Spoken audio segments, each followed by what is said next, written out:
My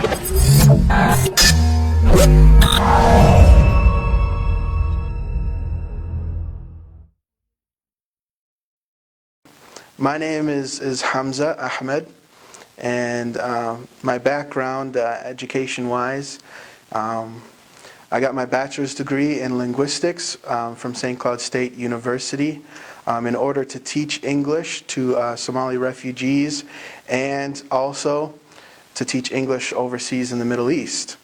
And now I'm pursuing a master's degree at the Divinity School at the University of Chicago in religious studies, focusing on Islam, especially medieval Islamic manuscripts. Islam, literally it means submission or surrendering to God. So to me, Islam is just that. It's the same thing that Jesus did. It's the same thing that Moses did, Abraham, and all the prophets. Recently there was a video that came out, produced by CNN. There was a young man who is a recent convert to Islam from Belgium. And there was a Q&A between the reporter and the young man from Belgium. And one of the questions that was asked was, if he was ordered to kill, will he do it? And he said, yes, it's Sharia law. What is your view on that? Well, I've seen the video and I think that the kid is very misguided. If ordered to kill, there's nothing in Sharia law that says you have to follow order this or that and go kill somebody, just like what he's saying.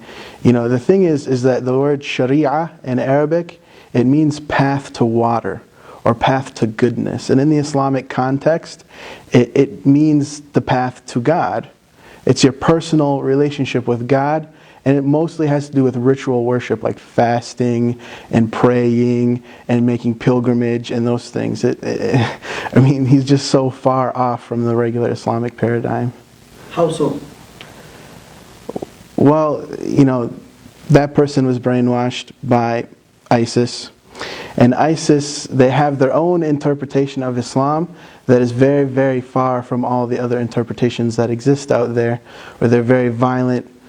And they believe that they must have a caliphate and that they do have a caliphate and that they can give orders and people are supposed to follow those orders. But as a Muslim who's a convert, new to Islam, do you believe the idea that somebody is going to convince you that there will be eventually a caliphate, or the birth to Islam, greatness is through the caliphate? What's your view on that? Well, many scholars of Islam, from Muslim scholars of Islam, they themselves said a caliphate isn't necessary. We have a bunch of Muslim countries that are all in international treaties, and that's good enough. And as Muslims, we have to follow those treaties. The thing that is also mostly forgotten is a lot of people have an idea about recent converts. These are people that have recently converted to Islam, and eventually, they end up,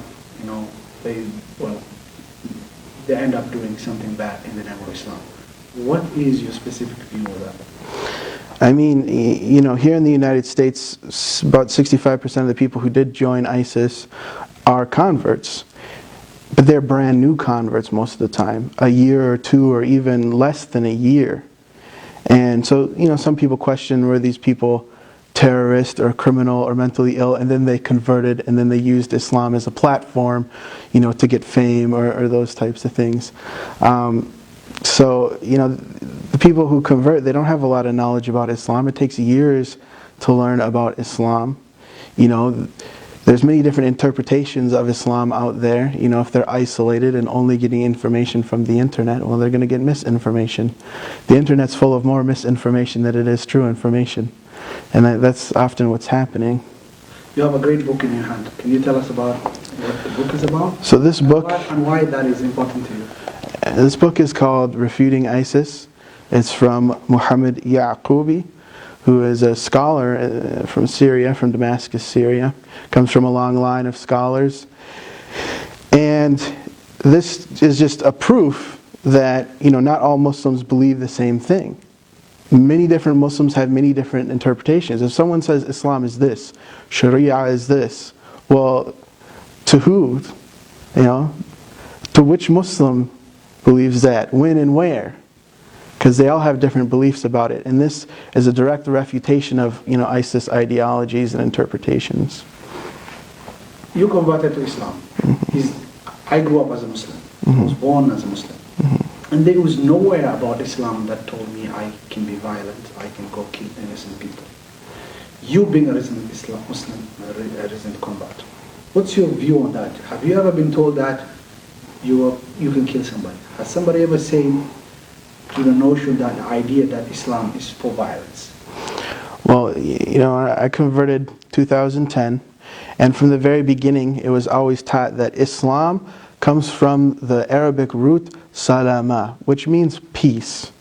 Okay, so the etymological meaning of the word Islam is peace, and at Muslims our greeting is Assalamu alaikum, peace be unto you.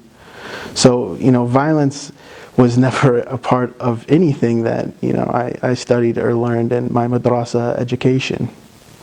Why do you think people gravitate to groups like ISIS? And why do we call them Islamic terrorism? I think people gravitate towards it for, you know, a large number of different reasons. It's going to be different for every single person. But, you know, Muslims, especially in the West, they are very marginalized. They face a lot of Islamophobia. And some of them are pushed out of the society, pushed out of the mainstream, and they feel resentful. Yeah, there's a number of reasons, but it seems that the places where the most, you could say, Westerners to join Islam, they seem to have the most racism and Islamophobia. Those people are very marginalized, and they're kind of pushed out of mainstream society. And I think that there's a lot of resentment because of that. And at the same time, it seems like a lot of these people, they seem to have some emotional problems or instability in their life to begin with. And, you know, I don't think the government is doing enough to empower Muslims to combat extremism within their own community. And these people are also people who stay very isolated. They don't go to the mosques. They don't go to the traditional Islamic scholars. They, you know, they cut themselves off from society in general. So I think those type of people are most likely to be radicalized and, you know, try to go overseas. What other ways can people do to help someone if you see someone that is headed that way and you have a feeling that, or you have a conversation? What other ways can the youth or Muslim community do to help with that conversation? Well, like I said, the number one thing is these people are very isolated, first of all. So we have to reach out to them constantly, and some of them, they don't want to be reached out to, so that can be quite difficult. But as a Muslim community, whenever someone converts, we have to make sure that we're always trying to reach out to them and trying to talk with them and trying to include them in everything that we can, and trying to help them, because a lot of them, they convert and they have very difficult life situations. Maybe they're homeless, you know, maybe they just lost their job or their car or something like that. And, you know, if you do see someone who says very recent CNN interview, a young man. You watched the clip. Yeah, I did. What do you think? Can you give us 3 or 4 things that you've seen maybe that are really contradictory to what you know about Islam? Well, it was very sad for me to watch someone that brainwashed, you know, someone who's clearly fundamentalist, clearly extremist, and so far away from traditional Islam. You know, it really broke my heart, because what they believe about the most basic fundamental things couldn't be more different than what Islam is to me. You know, Sharia to me, it isn't this law that you implement over non-Muslims. Sharia to me, it's about ritual worship, and it's about getting close to God, and it's about having good manners and character with other people. You know, and if you take that element out of it, then it's something totally different. Do you think it was a fair representation of Islam, comparing Islam with ISIS from the video you watched? Well, in the video, it seemed like they only wanted to give ISIS's point of view. They didn't want to say this is what other Muslims believe in contrast. So, I mean, they did a pretty good depiction of a fundamentalist extremist, right. But not of your average, Muslim out there in the world. You got Muslims in so many different countries, from Morocco all the way to Indonesia. There's so many different, ethnicities and understandings of Islam, from the very, very mystical to the very, very fundamental. And that's the amazing thing about Islam is there are 1.6 billion Muslims in the world. Right. Tell me, could all those people be violent? Well, if they all had fundamentalist extremist views, you'd think a lot more crazy things would happen in the world, a lot more attacks, a lot more violence. But instead you see the opposite. That Muslim governments are trying very, very hard to stamp out, extremist ideologies. You see it in Egypt, you see it in Saudi Arabia, you see it many, many different countries.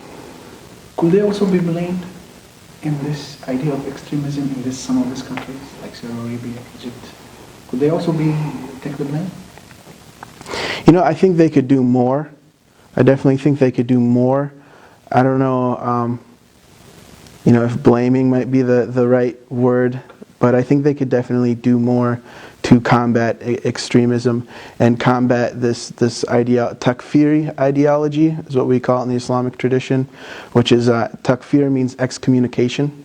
So fundamentalists by nature, they want to excommunicate all the other Muslims, say they're non-Muslims, and that's how they justify violence against them. So I think combating that is really important to do. But I don't think the governments are really doing enough, including the American government and the Muslim governments.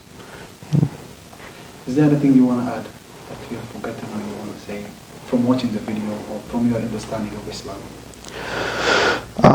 The most important takeaway, I think, for people who don't know a whole lot about Islam is that just like in Christianity, you have Catholics, you have Protestants, you have Puritans, you have Southern Baptists and Lutherans and Calvinists and all these different denominations.